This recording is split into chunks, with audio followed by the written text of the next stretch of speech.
Alright, it is 9:52 a.m. and I have not traded anything. The closest I was to trading was UPCA, and that was back at 9:39, which was right here. And I did have a limit order which was below the ask at 225 right here. I never got executed. My idea was is that, it's trying to do some kind of a move over this 24 cent level. And, I had like a brief drop here, and I thought maybe I could get in like right here, just slightly higher than here.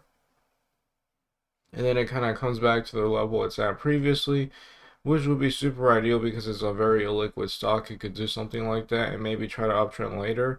Now it's trading around the same range that I was interested in it, but I don't necessarily like it at this point, although maybe if it can hold the day low, it can try to uptrend later in the day. I'm not extremely sure. The overall markets are not looking horrible, so maybe it could do something like that. Again, if it had more volume, I'd be much more interested in it. This one I saw was up a bunch, and it's making a move now, but this one trades with less volume. Still nice. However, this one is even less volume. I might remove this one. Okay, I haven't seen this. I might be interested in this. I'll actually cut the recording and see if there could be a setup here. It is 10:07 a.m. and I'm very happy that this one actually got to VWAP now. I might try to break past it later. It could totally do that, but at least right now VWAP is at the ask, so that's a very nice improvement. I was in this for, it wasn't gonna be like a true morning panic bounce play because it happened a little later in the day, although it still did it before 10 a.m. And I was in it just a quick in and outs. I drew a trend line and I basically based my trade off of that. And I was in at 956 at 36, which was a really good entry right here, I believe, at 36. And I would have cut the trade if it were to have broken under this 35.3 level for sure, because of the fact that, I might just make a whole nother leg down. And I sold most of my position at 36.8, and that was at 957 right here. Right here was my sell, and then I sold the other piece at 37 because it looked like it was topping, and it did break this trend line right here, but it's nice to see that it held, this level right here and continued, and it did pierce through VWAP. Yeah, you could sell right now, and well, at the time VWAP was at this 4 cent level, but yeah, that's nice, and it makes sense because it's been getting a lot of attention, and it's just going up in a straight line. And then I'm sure there's a lot of people who wanted to buy it on the way up. So then when it has like a big drop, like it did here from 44, all the way down to 35.3, I'm sure a lot of people were interested in it, and now they say, okay, here's my opportunity to get in. Maybe if I had that mindset, I would have been able to hold longer. What I could have done for sure was sell my 3,000 shares. I don't mind that at all at 368 like I did right here. But then I could have held the rest, and then I would have sold if it were to have broken under my entry at 36, or maybe even my original risk level if I were to not change it to my entry at yeah, at the other price. But um, yeah, this is nice. If I still had any shares, I would be out of it completely because it just pierced through 4 cents, and it can go to 5 cents. I don't care. That's the way I want to trade these spots. Again, this wasn't like a regular morning panic bounce play because of the fact it was a bit later in the day. And I'm gonna check with my spreadsheets and see if I'm gonna be happy with my position size. Once I calculate what my dollar risk would have been, what I would have lost if it were to have not have worked out. But this was a pretty cool one.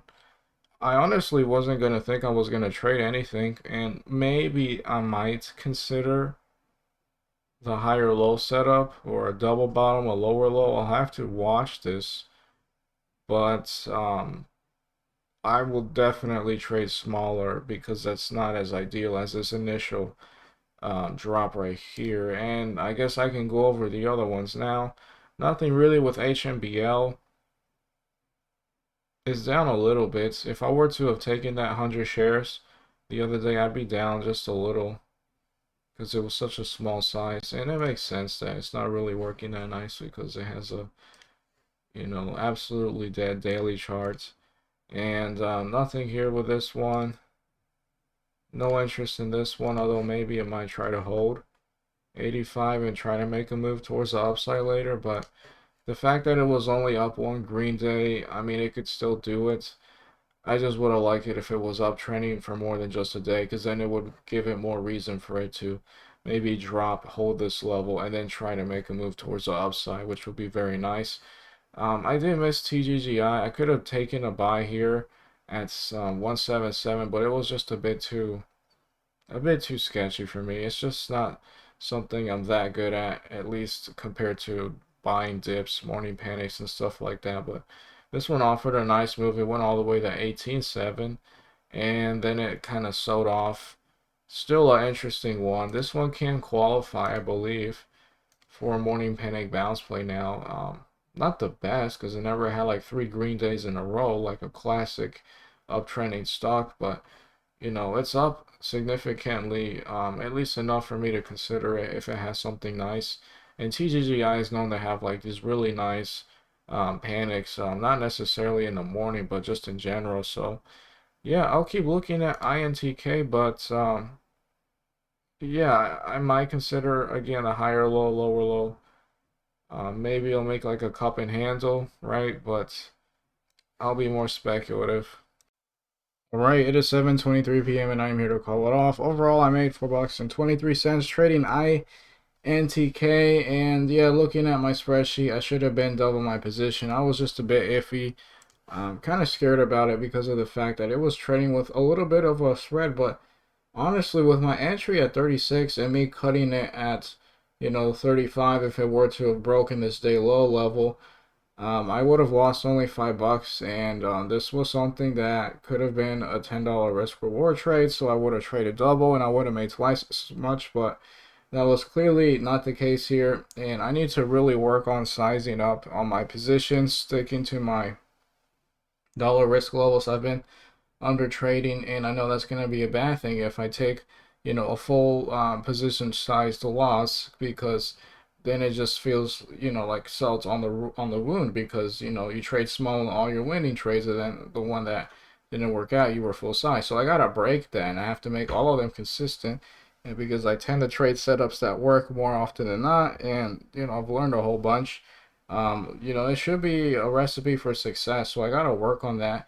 And then after INTK, I could have taken the trade here with ILUS. It was a very similar setup in that it had a panic later in a day. This one definitely passed the 10 o'clock low, but I hesitated trading here, buying it at 13.8 because of the fact that I was already up with INTK.